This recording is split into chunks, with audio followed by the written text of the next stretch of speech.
Hi everyone, this is Wes with another video of mine here. Today we're going to discuss FAA test prep questions for written PAR. Um, so these questions today is going to be based off performance questions. Oops, what is this? Okay, so performance questions. We will go to the performance questions and we will work on them.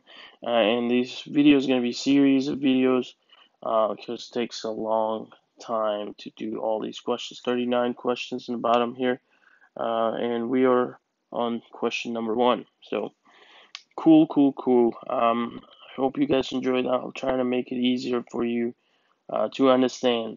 Okay, so let's go through this question. It says, with a reported wind of south at 20 knots. Okay, let's draw that the winds are coming from south at 20 knots. Let's say winds are coming south at 20 knots. Okay. Now we have these runways. Says so which runway 10, 14, or 24 is appropriate for an airplane with 13 knots maximum crosswind component? All right, which runway is appropriate for the aircraft with a 13 knots of maximum crosswind component? So let's draw this runway. So the runway 10 is this way. So there's my 10, and we have runway 14 coming a little bit this way. There's runway 14. Runway 14. Sorry about these drawings. And then we have runway 240, which probably can come like more like that. And 240.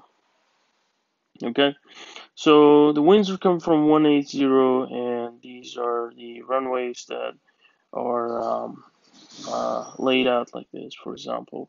So let's first of all say what runway we can use with 13 knots of maximum crosswind component. Okay, so let's talk about this. The winds are coming from the south. Let's say keep continuing from here. Now, if we calculate this, the distance from runway 14 to 18, definitely you guys know is 40 degrees, right?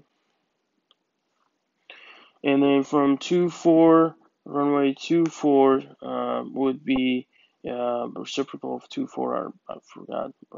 Whatever it is, minus 180 is what? 060 probably. So from runway 24, you have the distance of about 240 minus 180, about 60 degrees right here. And then from runway 10, let's draw it with different color. Say from runway 10 up to 180 would be 80 degrees, right? 80 degrees of difference. So definitely no for 10 because it's way much of a crosswind for us. 80 degrees crosswind, no. So runway 14, let's say runway 24, it's 60 degrees, and then the closest that we want to go fly crosswind is our 40 degrees of this runway 14. Okay, so we're definitely going to use runway 14. It is runway 14, but we will go ahead and clear this off and take a look at this graph. So let's put the runway 14, say this line right here that goes from 0 all the way to 60 here, this whole line. Let's say this line, the 0 line, goes up. Let's say that's runway 14. Say this is 14, okay? And we said we have 40 degrees of crosswind component. We chose that runway 14 and 40 degrees crosswind component, and we have 13 knots of crosswind coming down all the way from here all the way. 13 is right up here, and you would have some like coming down velocities like 18 knots of headwind component. So we would definitely choose the closest runway, which is giving us 13 knots of crosswind. So this is going to come up all the way down here, and that's the one that gives us um, 13 knots of crosswind component. Okay, so that was the right answer. Runway 14 is your 40-degree difference, and there you go. You got perfectly uh, solved that question. Okay, so that was the easiest way to draw the runways and show you which way the winds are coming from. So it makes it a lot easier. Even if you do it in your head, you'll be a lot better off than just thinking about it. All right, here we go. Number two. Question number two says floating caused by the phenomenon of ground effect will be most realized during an approach to land when at a higher than normal angle of attack, or less than the length of the wingspan above the surface, um, twice the length of a wingspan above the surface. So it says floating caused by the phenomenon of ground effect will be most realized during approach to land when at ground effect, obviously, right? So you will have that floating because here's the runway, okay? And you're coming down here, and you have to be the ground effect is less than one wingspan. Let's put your airplane sideways, and that's the distance that goes all the way to the. So this is the ground effect area. So when you enter this ground effect, you will be floating a lot, because I can tell you why. Because here's let me draw this right quick. Because your wings angle of attack. So when you enter that less than one wingspan um, area, okay, this is what happens, okay.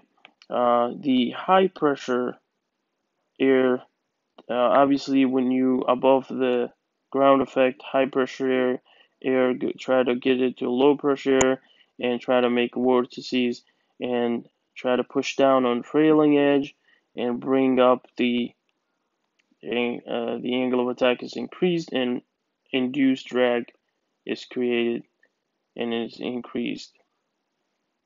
So when you get into the ground effect area, so when you get into this ground effect, once you enter it, this whole thing will cancel. This whole air going over your wing is cancels. So your angle of attack is now reduced back to, it's reduced basically. And now you have more lift and more distance to float. Okay. So that's all about it. So if it says right here, the question says less than the length of wingspan above the surface, that would be the correct one. Ground effects only apparent within one wingspan or less from the ground. Okay, from the ground here, less than one wingspan should be right around here. Okay, hope you understood that question. Made it easy for you. Cool. Let's move on. Number 3. What it says, refer to figure 8. What is the effect of a temperature increase from 35 to 50 degrees on the density altitude if the pressure altitude remains at 3,000 feet MSL? Obviously, if the temperature increases, your density altitude will increase too, right? We know that for sure. But let's take a look at figure 8. Says, what is the effect of a temperature increase from 35 to 50 degrees um, Fahrenheit Now this is not Celsius, we have to look at the Fahrenheit here, from 35 degrees right around here to 50 degrees. So it comes up that 35 degrees Fahrenheit. I wish I could copy this and paste it in my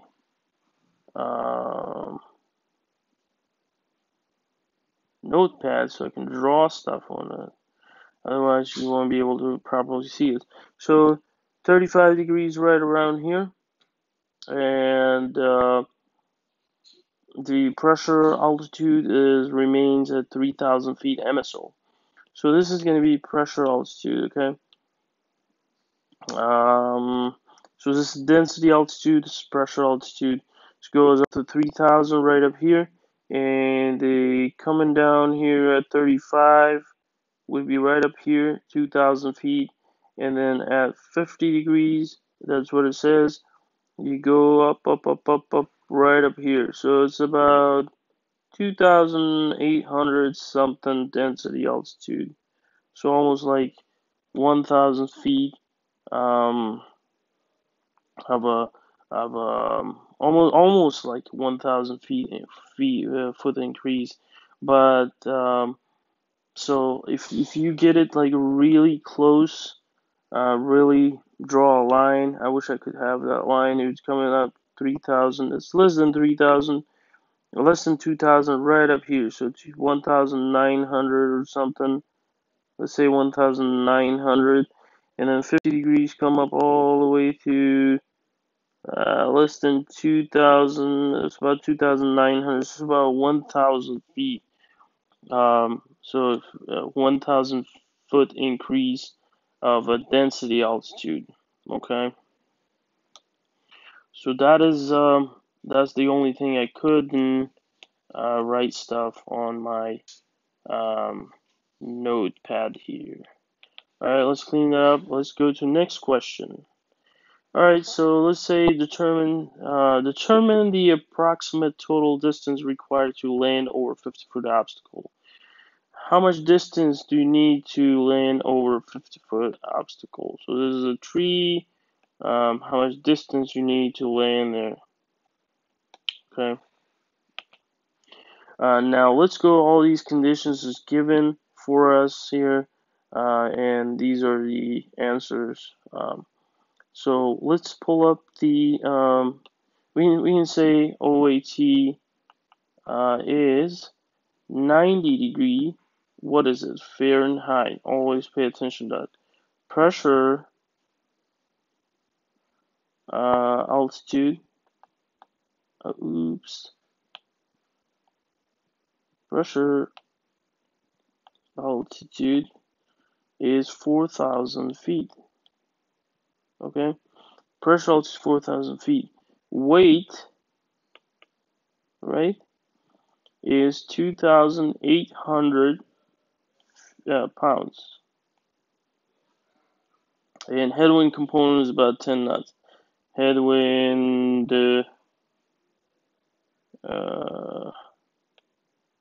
component 10 knots of wind. Okay, so these are the conditions that it's given for us. Now we go here to figure 37 and take a look at this figure 37. Now I always use this sample here, example, how to work it, but today I'll be your example. So let's start with temperature. We have temperature of 90 degrees, right around here. Still, again, I don't have the ability to draw in here anything. 90 degree Fahrenheit. So, and then you have pressure altitude 4,000 feet. So from 90 degree Fahrenheit, we're gonna go up. And let me tell you, one of these, this line is standard temperature, standard pressure here. So this is sea level pressure. This is 2,000 feet. altitude, pressure altitude 4,000. So we are interested in the third stripe, third line here. So if it comes 90 degrees, go up about 31-ish here Celsius. We go up 31 all the way to third stripe right around here. Okay. Now we're gonna go straight down from here.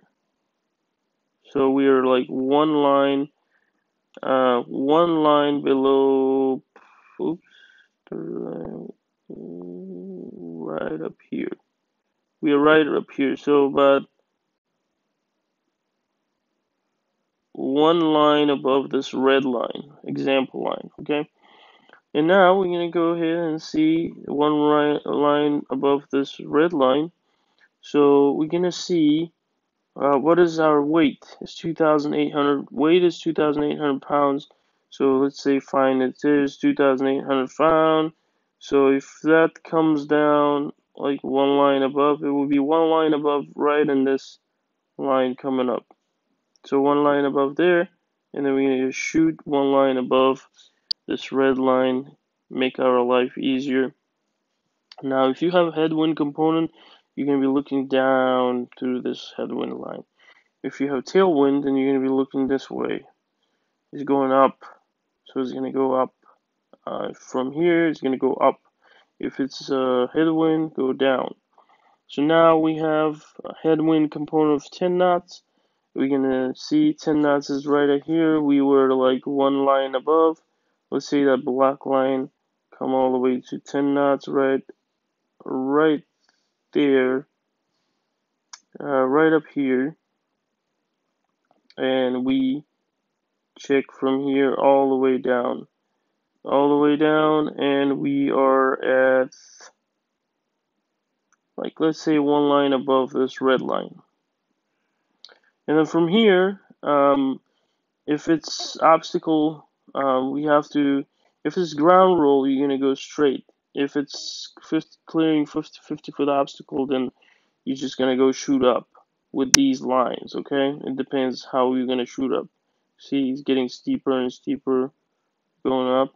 So, but for us, is determine the approximate the total distance required to land over 50-foot obstacle.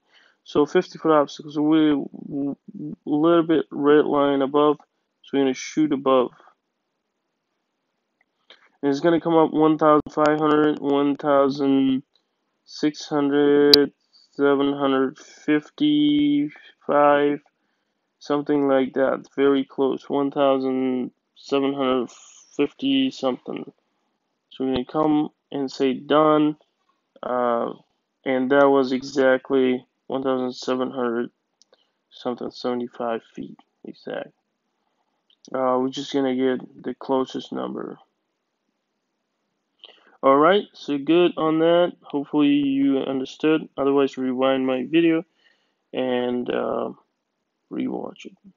So if you go number 5, it says, what effect, if any, does high humidity have on aircraft performance? Well, to be honest with you, number one effect would be the main effect that um, density affects your performance is going through the engine. The less dense air gets into the engine with so much water vapor, and that decreases engine performance. Engine performance decreased very badly. And obviously, think about it. This is your airplane. That wing needs to go over air molecule, not water vapor, because that water vapor does not produce any lift. So air molecules does. So if you have a lot of water vapor within these air molecules, you don't have enough lift. You don't produce much lift. Okay, so what is it saying now? Answers are it has no effect on performance, which is totally garbage.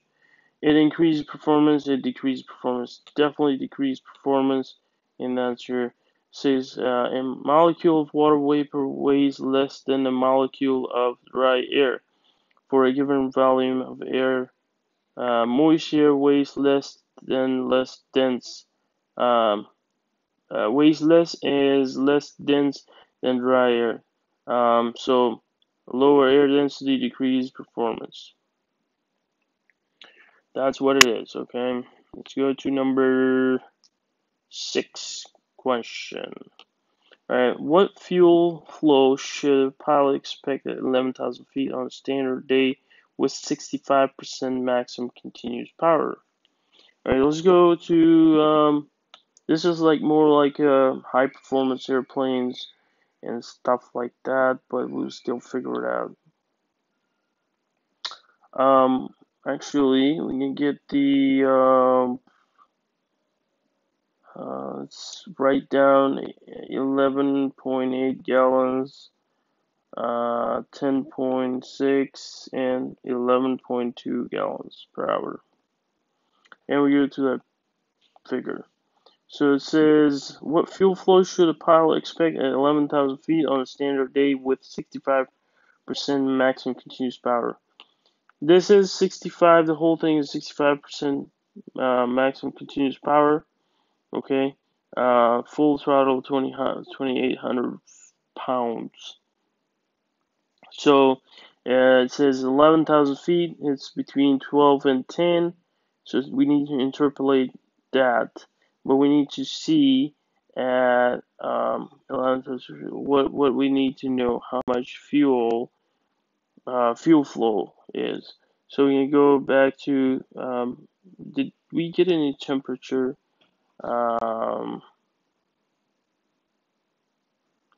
Let's see if we get any temperature.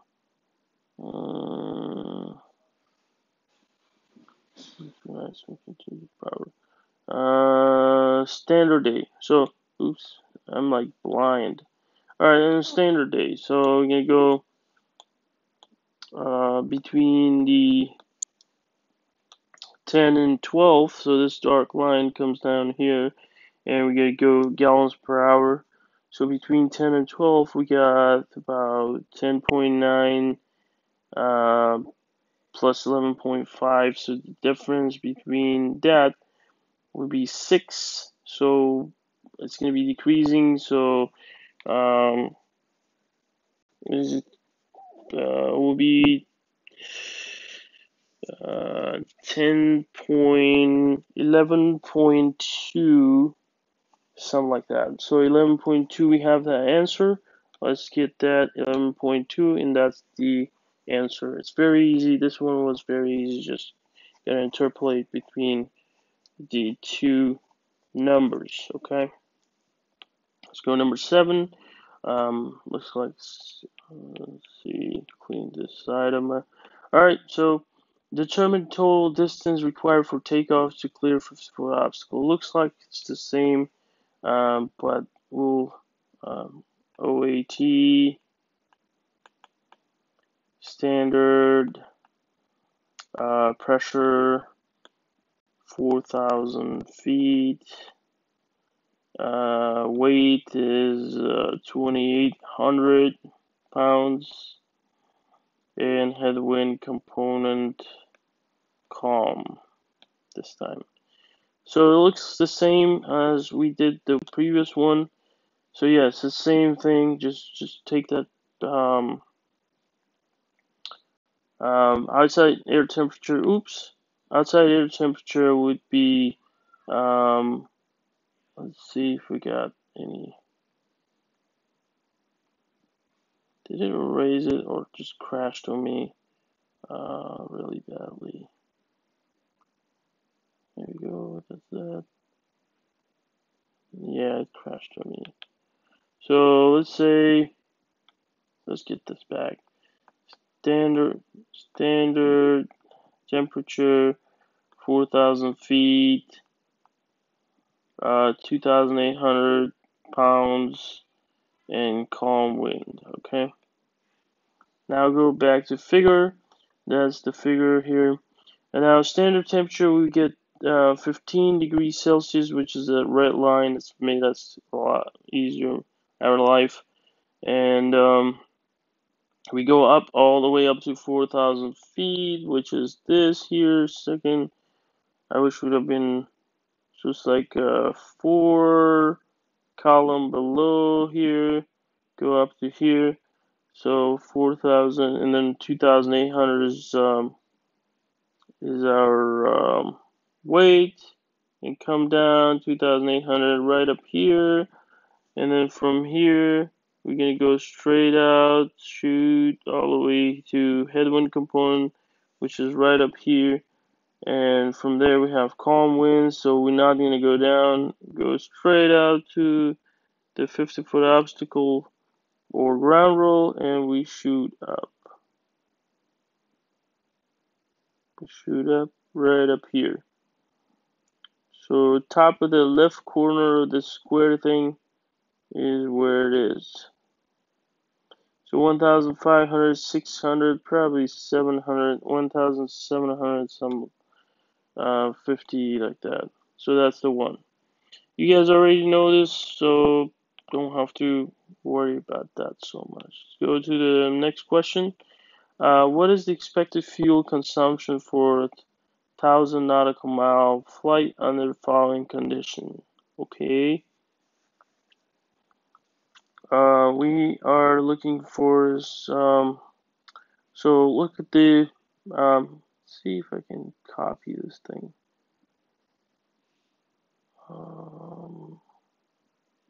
Oops. Oh shoot. My hand is just. Oh man. You know the answer. Just don't look at the answer. I try to copy this damn thing. It's got the answer. Alright, there we go. Copy. And let's see if I can paste it here. Oh, doesn't work. How can you paste? Paste? Oh, there we go. Cool. So, don't need this. Alright, there we go. Let's go to figure here. It says, what is the expected fuel consumption for 1,000 nautical mile flight under the following conditions? Pressure altitude is 8,000 feet. So it would be 8,000 feet pressure altitude, and then you go temperature 22 degrees, so above standard right up here. Let's go 8,000, and we go this way. So it's right in this column here, and it says temperature 22, manifold pressure is 20.8. Manifold is 20.8 right up here, and winds is calm.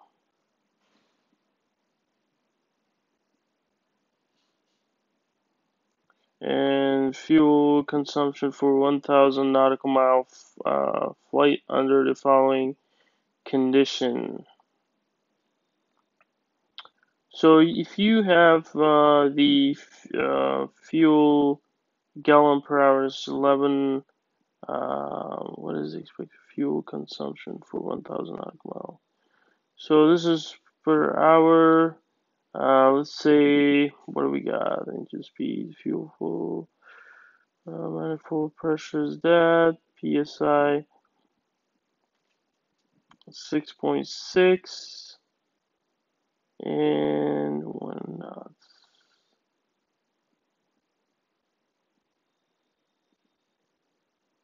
Let me think about this one.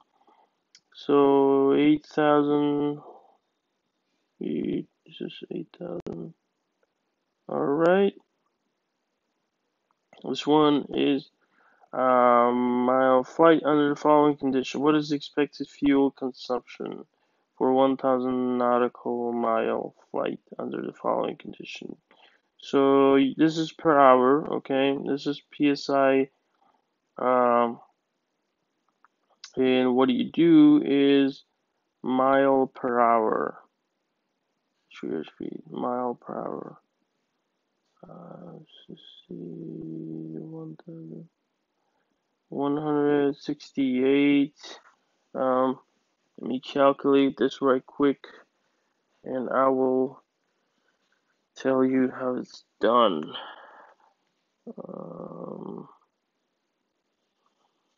189,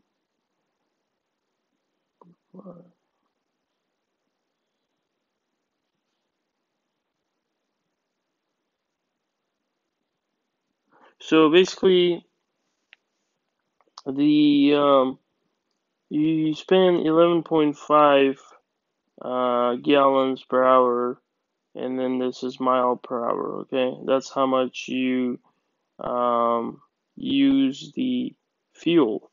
Okay, per 189 miles, you use this much of a gallon. So, man,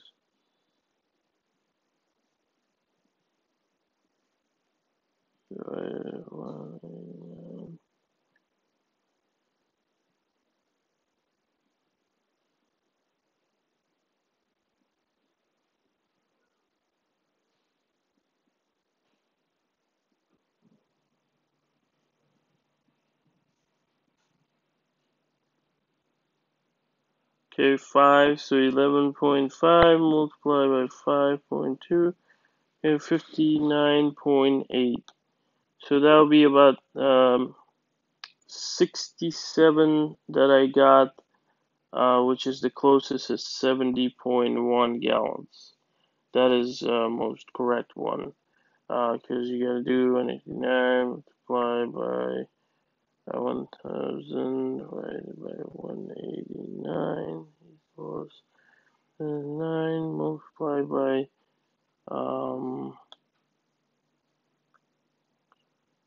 11.5 equals 65.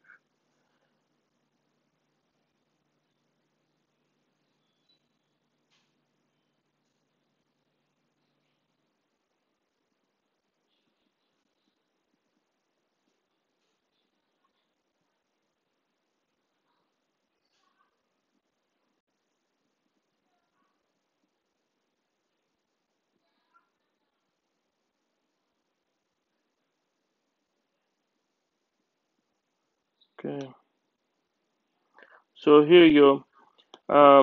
I had some glitches here. I try to.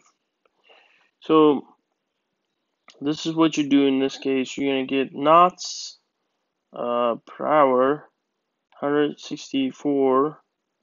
Where's my? All right, here we go. So you're gonna do the 164.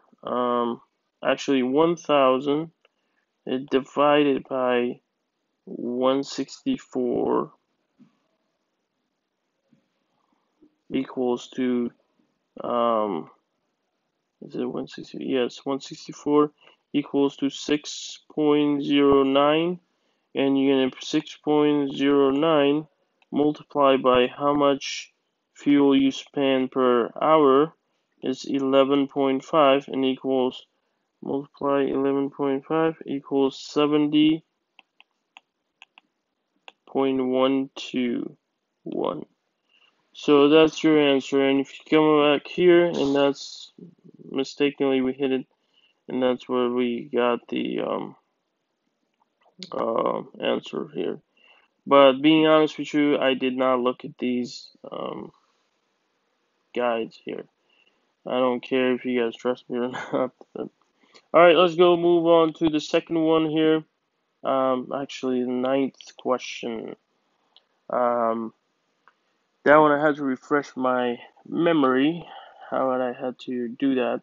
Determine total distance required to land over 50-foot obstacle. If it's the same, you guys know. Oh, okay, this is new column here. So let's go ahead and do the same thing. I hope I don't mess up my answer here. Same way. All right, copy, and then we're gonna go ahead and paste here. Okay. All right, there we go. So that's what we need. We're gonna go to figure 38. So now at this point, we know that we are at this point here. What we need is our pressure altitude 7,500. There we go. Feet per, and then temperature 32. Temperature 32 Fahrenheit. And let's say headwind component is about 8 knots. And runway is hard surfaced. Okay, so we got hard surface, zero winds. but wind is 8 knots. So we're going to take a look at the notes here. Always look on the notes because it's very important. Decrease the distance shown by 10% for each 4 knots of headwind. So since we have 8 knots, we can do do the 20% decrease of distance. Okay, decrease distance. So that's what we have. Okay, so what it says: determine the total distance required to land over 50-foot obstacle. So we are coming up here at 7,500 feet. Round roll. We don't have to worry about. 50-foot obstacle is 1255. So it's giving us 1255, and then we have on top of it, we read the nodes for the winds, and let's read the second. Increase the distance 10% for each 60 degrees temperature increase above standard. So it's not 60 degree above standard actually. So we are fine with that. Standard is 59. Okay, 50, 41, 32. Above standard says for operation on a dry grass runway, we don't use dry grass as such. We don't worry about that. So number 3 is we don't care about it. So this column here is, especially this column, that's what we worry about. Now we have to increase the distance by 20% because the headwind we have. So you're gonna multiply this by 0.20, 20%. Alright, 1255 multiplied by 0.02 actually is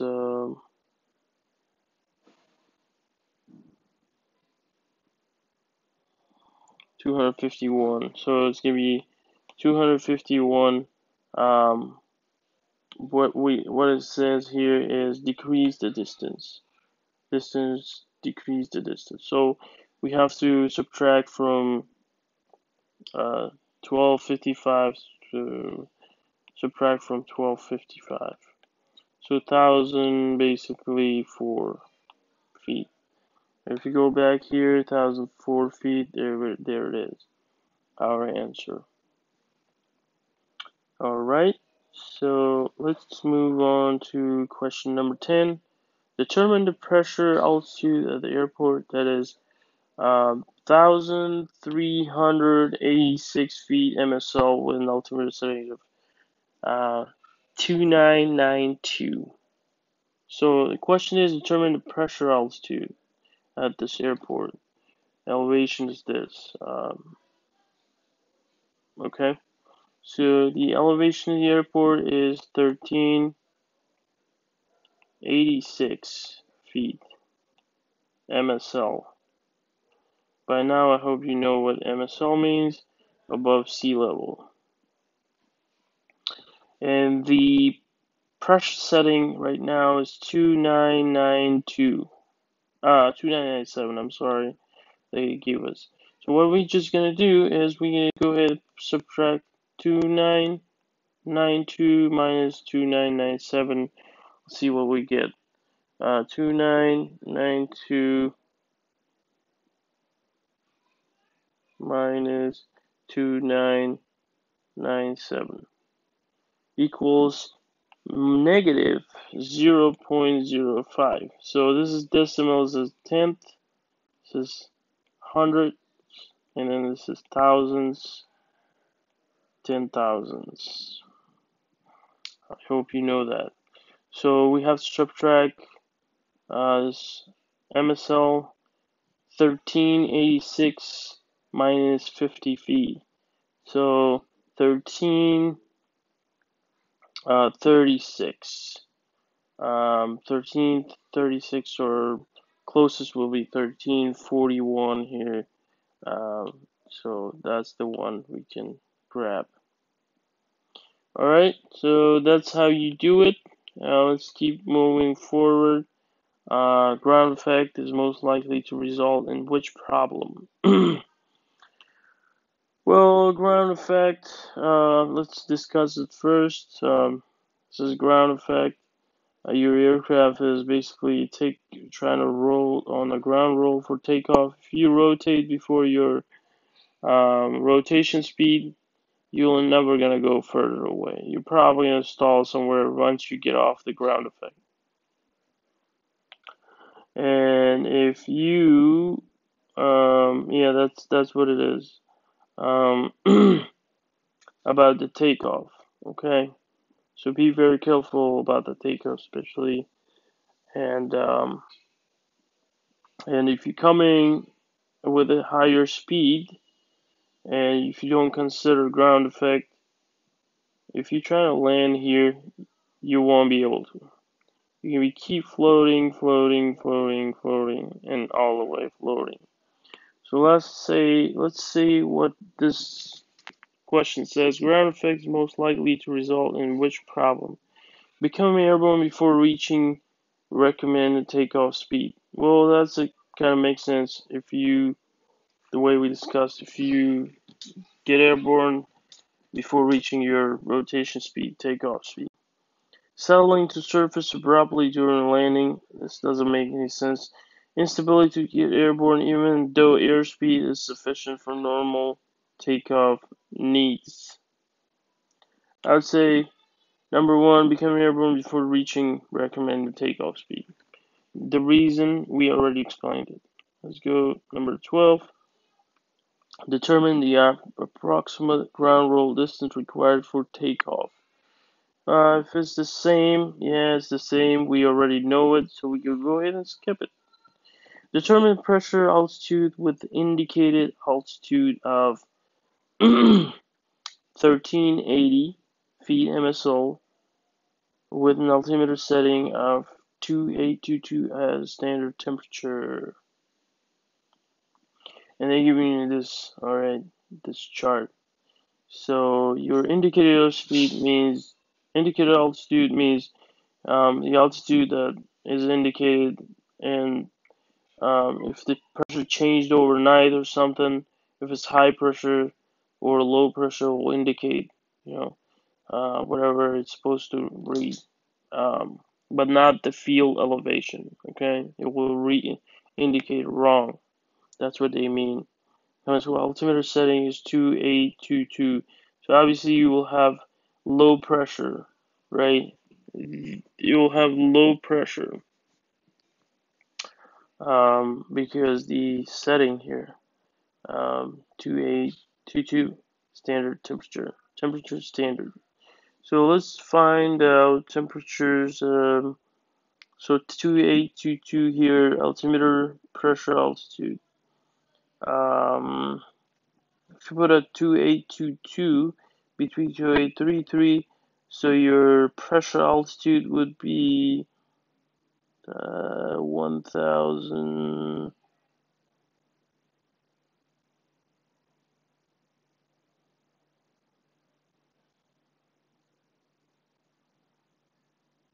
So let's make it interpolate this between 2822 and 283, 28.2, 28.3. So it's like the whole 1.1 thing. So if you look at the feet here, it's 1630, and the other one's 1533. So the difference is basically 97. So 97 divided by 2 would be 48.5. So we need to decrease 48.5 out of 1630 minus 48.5. God damn it. 48.5 would be 48.5 here. So 1630 minus 48.5 would be 1581.5. So 1581.5. So yeah, that is how it is. So if you look at the pressure setting, you did that, you put the altimeter setting, and you got the how much difference, 2822, that's the difference between that, that's what you get, and 1581.5 is that. So 1581.5, if we put it at 15 degrees Celsius temperature, let's say 15, we're 16 degrees, so we're at 15 degrees Celsius, 1581.5.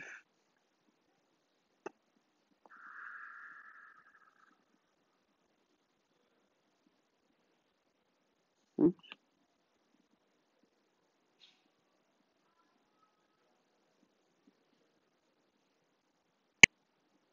So 1581.5.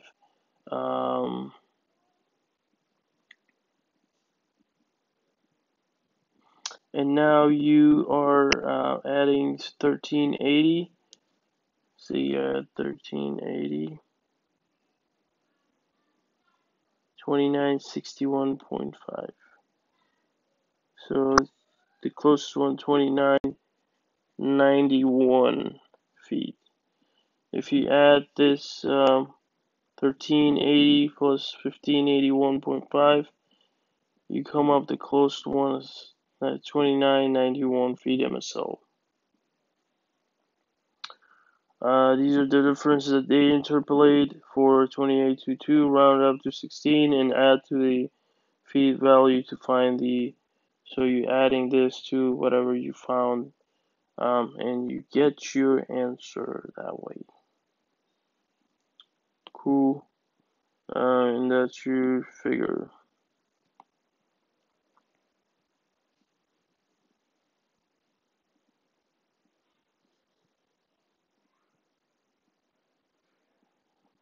Okay. So if you are adding 1581.5 plus 1380, 29 will be right up here at standard temperature. Right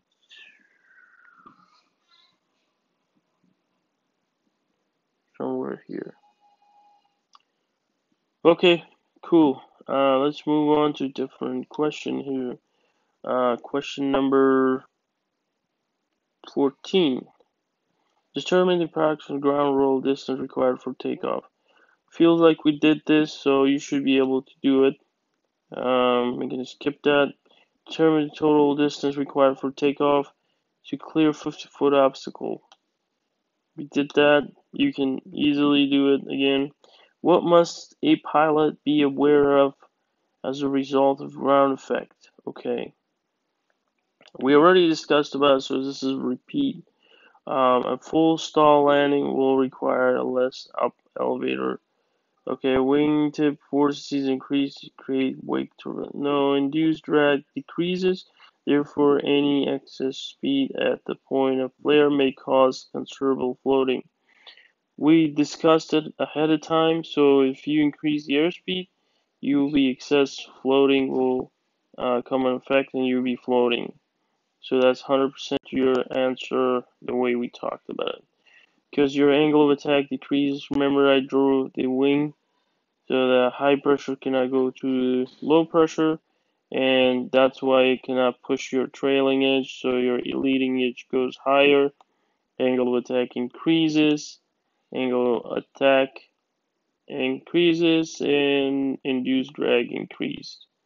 But in this case, no, and you should be having more to lift.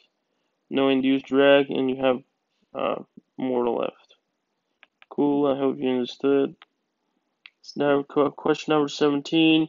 How far will an aircraft travel in 7.5 minutes with a ground speed of 114 knots?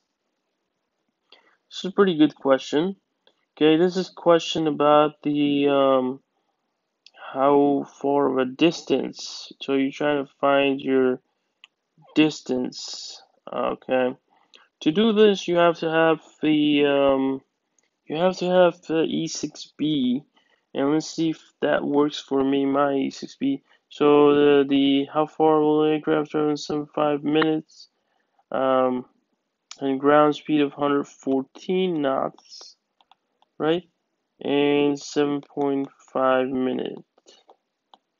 And I can show you right quick. I hope that will work for me.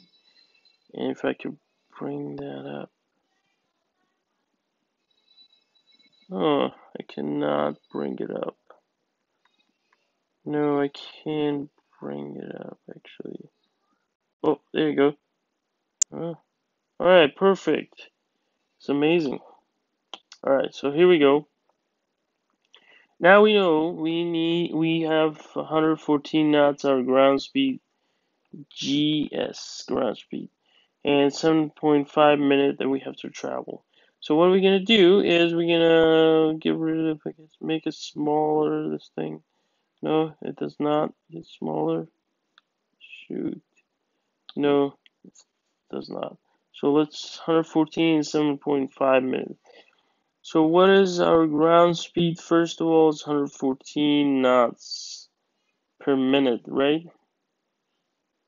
110, 114. So this arrow shows that this is 60 minutes. Okay, this is 60 minutes. Oops, this is 60 minutes. And we got 110, 11, 12, 13, 14 knots. And now we're gonna look at the how long. Oh God, what is this? This is rear. So here we go. Actually, you gotta I go use back QuickBooks Self-Employed to maximize my tax deductions. Oh my Mileage, God. travel expenses, meals. Sorry. So I don't know what happened there. The timer was 7.5 minutes. Okay, so forget about this thing. So we're gonna go look inside this scale here because that's the minute way. So let's say 7.5 right up here. And now look the distance out in our scale. So the distance would be about 14.12 nautical mile. 14.12 nautical mile. So the closest one that we have, 14.25, and this is one pretty far. 14.2 nautical mile was exact. 25 it gave you. It's not precise so much. Let's see. Let's take a look at this back again. Zoom it out. See, that's why maybe right on it. Now, 7.5 minutes here. 7.5 here. And it's exact. Look, 14.12 and half. Perfect. This thing is very precise, so I didn't know that. Cool. That's our answer right there. Now we can go back to different question here. Determine the total distance required to land. We already done that. It's mostly repeating stuff. Approximately what true airspeed should a pilot expect with 65% maximum continuous power at 9,500 feet with a temperature of 36 degrees Fahrenheit below standard? Below standard. So actually we can write down 9,500 feet,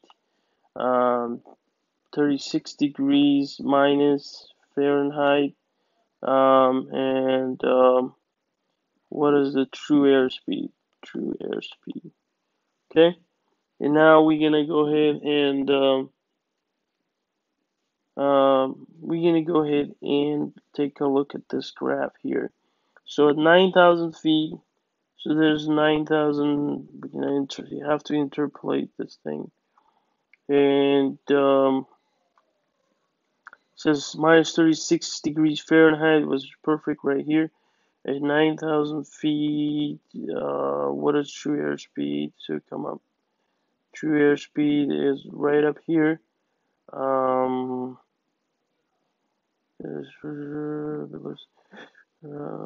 What true airspeed should a pilot expect percent? So this is 65% already. True speed is about, say, 9,000. Interpolate between these two, 157 and 160. So it's 3 divided by 2 will be 1.5. So it's a 158.5, something like that. True airspeed. 158.